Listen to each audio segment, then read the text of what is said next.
Salut tout le monde, ici iPhone THQ. Aujourd'hui, Snowbreeze, la version 2.2 est sortie. Donc, je vais vous montrer comment jailbreaker, activer et préserver votre baseband sur votre iPhone. Puis, ça fonctionne aussi sur l'iPod Touch. Donc, c'est compatible avec tout iPhone, iPhone 3G, 3GS, iPhone 4. C'est compatible avec iPod Touch 2G, 3G et 4e génération. Et c'est compatible avec le iPad aussi. Donc, c'est pour en fait créer un custom firmware pour ensuite pouvoir jailbreaker. Ben, c'est que dans le custom firmware, il va déjà être jailbreaké et activé. Donc, ça permet également de préserver votre baseband. Donc, si vous êtes en la version un baseband peut être unlocké avec Ultra Snow, mais que si vous allez en dernière version, comme par exemple avec l'iPhone 4, vous ne pourrez plus, dans le fond, désimlocker votre baseband avec Ultra Snow. Mais Snowbreeze permet, dans le fond, de préserver le baseband pour ensuite pouvoir désimlocker avec Ultra Snow. Donc là, je suis avec un iPhone 3GS. Donc il était éteint. Mais bon, je suis avec mon iPhone 3GS, il est en version 4.2.1.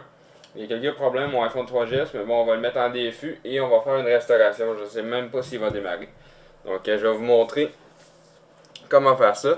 Donc qu'est-ce que ça vous prend? C'est Snowbreeze, la version 2.2 qui va être dans la description en bas. Et ça vous prend votre firmware 4.2.1 de votre appareil. Donc une fois que vous avez ça, vous lancez Snowbreeze.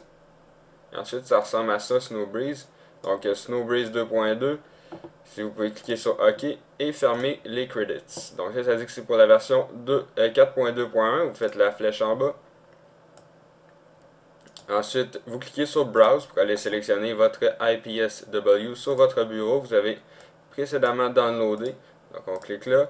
Là, ça va l'identifier. Et ensuite, là, ça dit que j'ai bien un iPhone 3GS en 4.2.1. Donc, je clique sur la flèche. Et là, vous sélectionnez Expert Mode. Donc, vous cliquez là-dessus. Vous cliquez sur la flèche. Sélectionnez General. Ensuite, vous cliquez encore sur la flèche bleue. Et là, ici, vous avez quelques options. Donc, vous avez Enable Background Wallpaper, Battery Percentage et Native Multitasking. Donc, ces trois options-là sur un iPhone 3GS, c'est déjà là. Donc, si je clique dessus, ça va tout simplement dire que l'option est déjà donnée par Apple. Donc, c'est pour ça que ça ne fonctionne pas. Mais vous pouvez les sélectionner si vous êtes par exemple sur un iPhone 3G ou un iPhone 2G. Donc ici vous avez Activate the iPhone, Activate. Donc c'est pour l'activer. Dans le fond, si vous n'avez pas dans la bonne carte SIM, c'est pour l'activer. Donc là vous avez vu que mon iPhone il a démarré. Donc si vous n'avez pas la bonne carte SIM pour l'activer directement sur iTunes, vous pouvez cocher ça pour le activer. Pour dans le fond bypasser l'activation de iTunes. Et ici, Install Animate Bootlegos pour installer des bootlegos animés. Ici, Install SSH, c'est si vous voulez installer le SSH pour pouvoir naviguer dans les répertoires avec votre ordinateur. Donc, vous sélectionnez ce que vous voulez. Ici, vous avez d'autres options, on ne touche pas à ça. Puis ici, ça dit Snowbreeze will not update the baseband and it never will. Donc, ça veut dire que ça ne va jamais augmenter le baseband. Donc, vous pouvez être sûr avec ça, ça va préserver votre baseband toujours. Donc, une fois que vous avez sélectionné tout ça, on peut cliquer sur la flèche. Et là, ici, vous pouvez sélectionner vos applications et vos sources de Cydia. Vous pouvez le faire plus tard. Donc, je vais cliquer sur la flèche. Une fois que vous avez tout sélectionné ça, vous cliquez Bold IPSW et vous cliquez sur la flèche. Puis là, ça dit est-ce que vous voulez est-ce que vous voulez jouer au Pac-Man pendant ou sinon vous allez attendre. Donc, moi, je vais cliquer sur No Thanks. Je vais attendre. Donc là, ça va créer votre IPSW. Ça peut prendre jusqu'à 5 minutes. Vous le laissez travailler. Puis, une fois que c'est fait, ensuite, ça va vous demander quelques autres options. On va revenir là-dessus. Donc, on le laisse travailler. Il va créer notre custom firmware.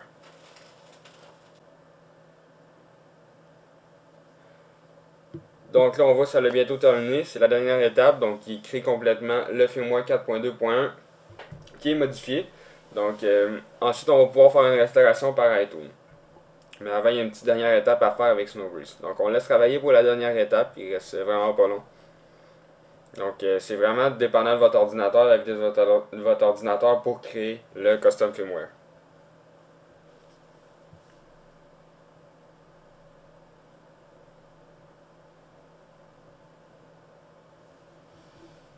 Et voilà, donc là ça dit que c'est terminé. Donc là ça dit pèsez sur OK pour ensuite on va suivre quelques instructions pour le mettre dans un mode restauration stable. Donc on clique sur OK. Là ça dit de mettre notre appareil à off. Donc bon, il y a des problèmes. Mais en fait, qu'est-ce qu'il faut faire, c'est le mettre en mode DFU. Fait que on va le mettre en mode DFU. Moi il est en train de redémarrer, mais c'est pas grave, je vais être capable de le mettre pareil. Donc vous cliquez sur Start puis vous suivez les instructions. Donc on pèse sur les deux boutons pendant 10 secondes. Une fois que c'est éteint, on peut lâcher celui d'en haut et maintenir le bouton d'en bas. Donc là, quand il va être en DFU, Snowbreeze va le reconnaître. Donc là, il le reconnaît, ça dit que ça va lancer Limerain et ça l'exploit with Limerain. Donc là, ça dit Your device is now in Pound DFU state. Donc il faut que ça soit un écran noir pour que ça fonctionne bien. Et là, il est prêt à recevoir un custom firmware de iTunes. Donc là, vous faites cliquer sur OK. Vous attendez, iReb il va faire cleaning up. Et ensuite, vous pouvez fermer Snowbreeze. C'est terminé avec Snowbreeze. Et là, vous pouvez voir que sur votre bureau, vous avez ici Snowbreeze iPhone 3GS 4.2.1. Donc, vous avez un custom firmware 4.2.1. C'est maintenant le temps de le restaurer avec iTunes. Donc, vous ouvrez iTunes.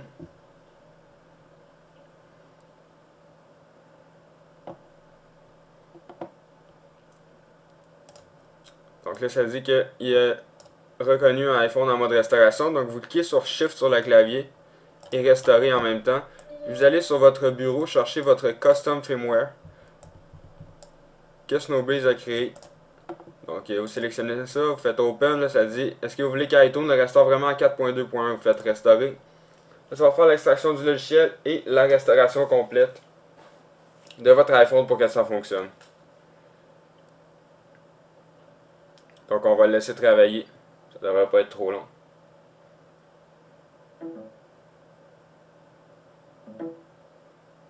Il se prépare à se mettre en mode restauration.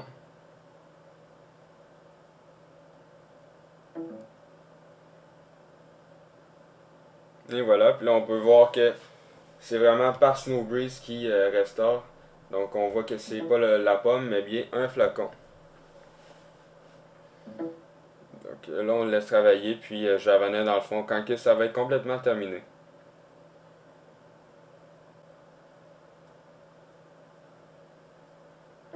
Et voilà, donc là l'iPhone est terminé de restaurer. Puis ça va tout simplement faire un redémarrage sur votre iPhone et là iTunes va le reconnaître. Pour ensuite l'activer, puis je vais vous montrer qu'il est bien jailbreaké. Et ben, il n'est pas désimloqué, mais votre baseband va être préservé. Puis ensuite vous allez pouvoir le désimloquer en installant Ultrasnow par Cydia.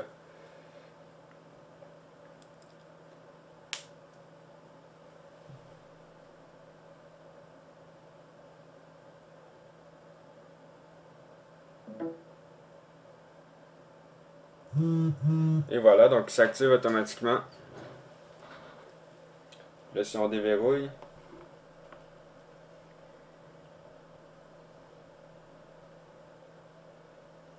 je vais dans les réglages, général, about, je suis en version 4.2.1 et j'ai bien Cydia d'installer.